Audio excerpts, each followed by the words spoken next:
Corrí hacia el ataúd de Lucas, mis manos temblorosas rozando la madera fría mientras las palabras de doña Carmen aún resonaban en el aire espeso del tanatorio. Dios se los llevó porque sabía qué clase de madre tenían. Mi estómago se retorcía como si alguien lo hubiera apretado con un puño.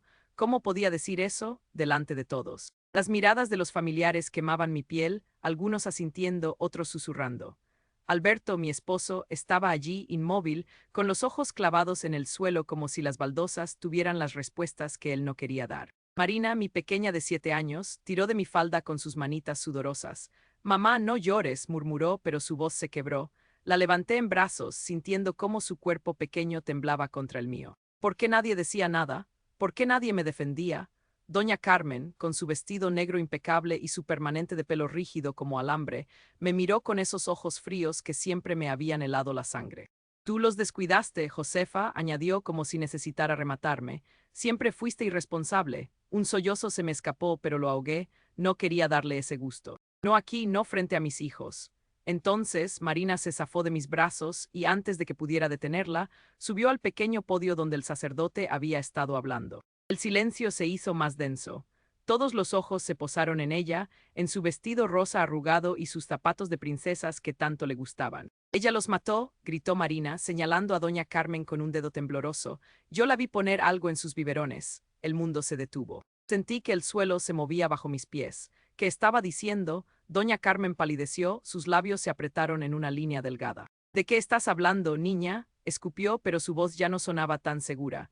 Marina, con lágrimas corriendo por sus mejillas, sacó algo de su pequeño bolso de mochila, un frasco de pastillas.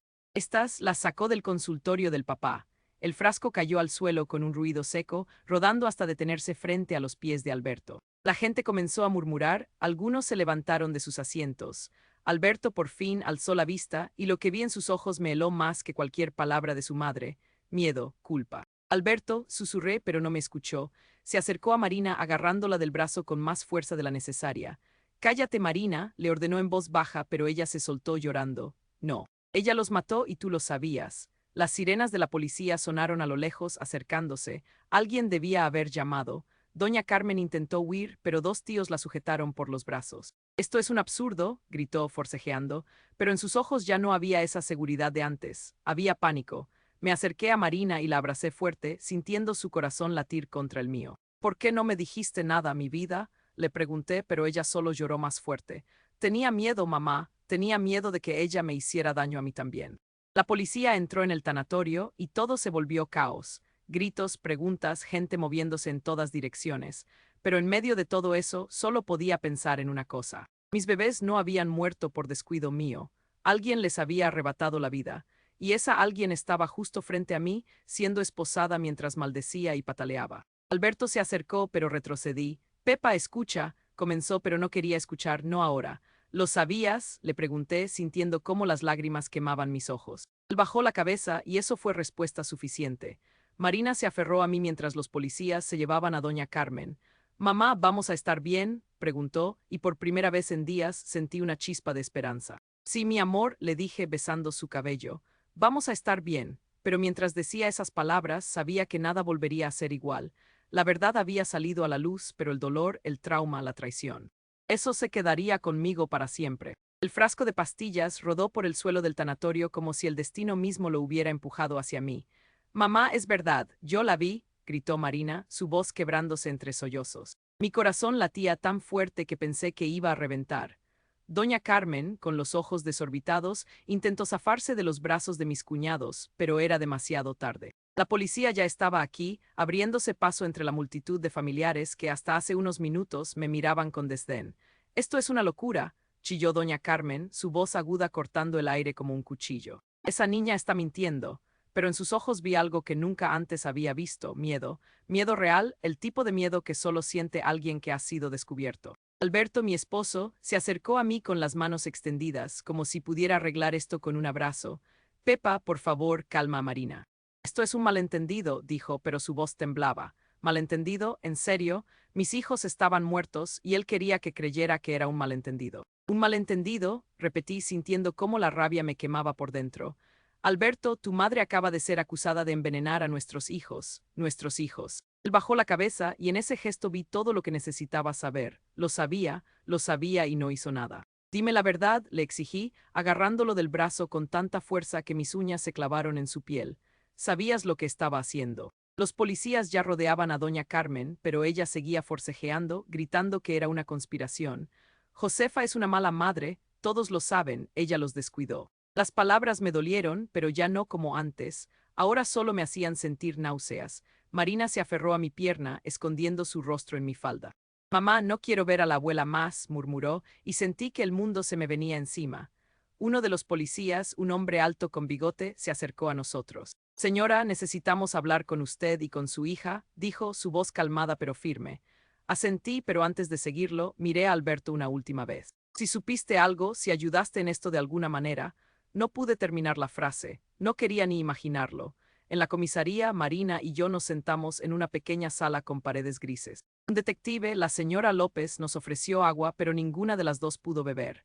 Marina, dijo la detective arrodillándose frente a mi hija, ¿puedes contarnos qué viste? Marina asintió, juguetear con el dobladillo de su vestido. La abuela vino a casa cuando papá no estaba. Dijo que los bebés lloraban demasiado y que mamá no los cuidaba bien. Su voz era tan pequeña, tan frágil. Vi cómo sacó unas pastillas del consultorio de papá y las echó en los biberones. Después Lucas y Mateo se durmieron y ya no despertaron. Las lágrimas rodaron por mis mejillas. ¿Cómo no me di cuenta? ¿Cómo no vi las señales? La detective López nos miró con compasión.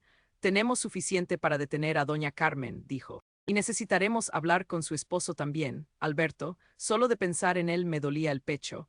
¿Cómo pude amar a alguien que podría haber permitido algo así? Cuando salimos de la comisaría, la noche ya había caído sobre Madrid. Las luces de la ciudad brillaban indiferentes a nuestro dolor. Marina se quedó dormida en mis brazos, agotada por las lágrimas. La llevé en taxi hasta casa de mi hermana, Laura, la única persona en quien podía confiar ahora. Ella nos abrió la puerta con los ojos llenos de lágrimas. Pepa, fue todo lo que dijo antes de abrazarnos a las dos. Mientras Marina dormía en el sofá, Laura me preparó un té. ¿Qué vas a hacer ahora?, preguntó sentándose a mi lado. No lo sabía. No tenía idea, pero una cosa era segura, nunca más dejaría que nadie lastimara a mis hijos, ni vivos ni muertos.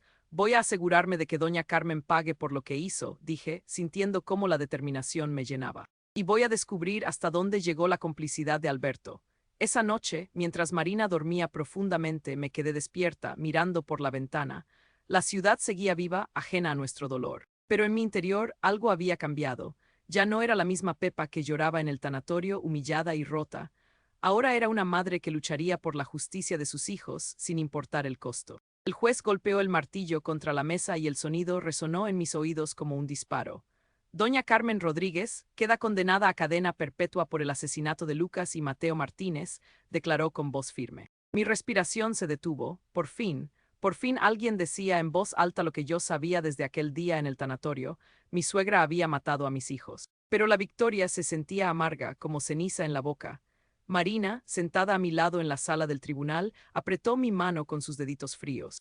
«Mamá, ¿ya no volveremos a ver a la abuela?», preguntó, y tuve que morderme el labio para no llorar.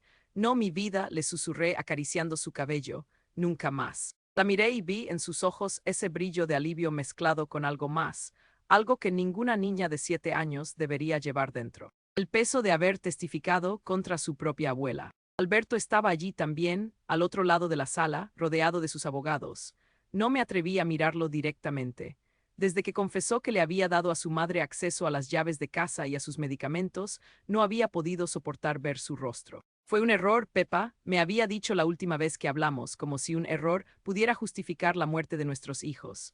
Ahora, mientras el juez anunciaba el veredicto, vi cómo se encogía en su asiento, como si el peso de su cobardía por fin lo aplastara. La sala se llenó de murmullos. Algunos familiares de doña Carmen lloraban, otros maldecían en voz baja. Una tía segunda incluso me lanzó una mirada de odio antes de salir corriendo. Pero ya no me importaba. Nada de eso importaba. Lo único que necesitaba era saber que la mujer que le arrebató la vida a Lucas y Mateo pasaría el resto de sus días entre rejas. Cuando salimos del juzgado, el sol de Barcelona brillaba con una intensidad que casi me cegó. Habíamos decidido mudarnos aquí, lejos de Madrid, lejos de los recuerdos que nos ahogaban. Marina saltó a un charco en la acera, riendo cuando el agua salpicó sus zapatos. Mira, mamá, como en los dibujos, dijo, y por un breve y precioso segundo, sonreí. Pero entonces vi el reflejo de sus ojos en el charco y recordé que nada sería igual. Esa noche, mientras Marina dormía, me senté en el balcón de nuestro nuevo apartamento con una taza de manzanilla. El barrio de Gracia bullía con vida. Risas, música, el olor a pan recién horneado de la panadería de abajo. Respiré hondo. Por primera vez en meses sentía que podía respirar, pero entonces el teléfono vibró en la mesa. Era Laura, mi hermana. Pepa, Alberto quiere hablar contigo, dijo, y el nombre me quemó. Dile que no, respondí sin pensarlo. Dile que se vaya al infierno. Colgué y me quedé mirando las luces de la ciudad. ¿Cómo se seguía adelante después de algo así? ¿Cómo se reconstruía una vida cuando todo lo que amabas te había sido arrebatado? Marina apareció en la puerta del balcón, frotándose los ojos. Mamá, tuve una pesadilla, murmuró. La levanté y la senté en mi regazo. Cuéntame, le pedí, acariciando su espalda. Soñé que Lucas y Mateo estaban jugando en el parque, pero yo no podía alcanzarlos, dijo, y las lágrimas comenzaron a caerle. Yo también los extraño, mi amor, le susurré apretándola contra mí. Todos los días. Al día siguiente, mientras caminábamos por el parque Güell, Marina me preguntó algo que me dejó sin aliento. Mamá, ¿crees que los ángeles cuidan a Lucas y Mateo? Asentí, sintiendo ese nudo en la garganta que nunca parecía desaparecer. Sí, cariño. Y creo que ellos nos cuidan a nosotras también. Ella sonrió, pero yo sabía que, como yo, llevaba una herida que nunca cicatrizaría del todo. Una semana después, recibí una llamada de una organización que ayudaba a familias víctimas de violencia intrafamiliar. Señora Martínez, hemos escuchado su historia, dijo la mujer al otro lado de la línea. Creemos que su voz podría ayudar a otros. Al principio pensé en colgar. ¿Cómo iba a hablar de esto en público? ¿Cómo iba a revivir una y otra vez el dolor? Pero entonces recordé a Marina testificando en el tribunal, su voz temblorosa pero firme. Si ella había sido valiente, yo también podía serlo. Acepté. Y así, entre lágrimas y recuerdos, comencé a contar nuestra historia. En charlas, en entrevistas, en grupos de apoyo. Cada vez que hablaba, sentía que honraba a Lucas y Mateo. Que su muerte, por horrible que fuera, no había sido en vano. Un año después del juicio, Marina y yo fuimos al cementerio de Montjuic. Llevábamos globos blancos y flores. Hoy es su cumpleaños, mamá, dijo Marina, soltando los globos al cielo.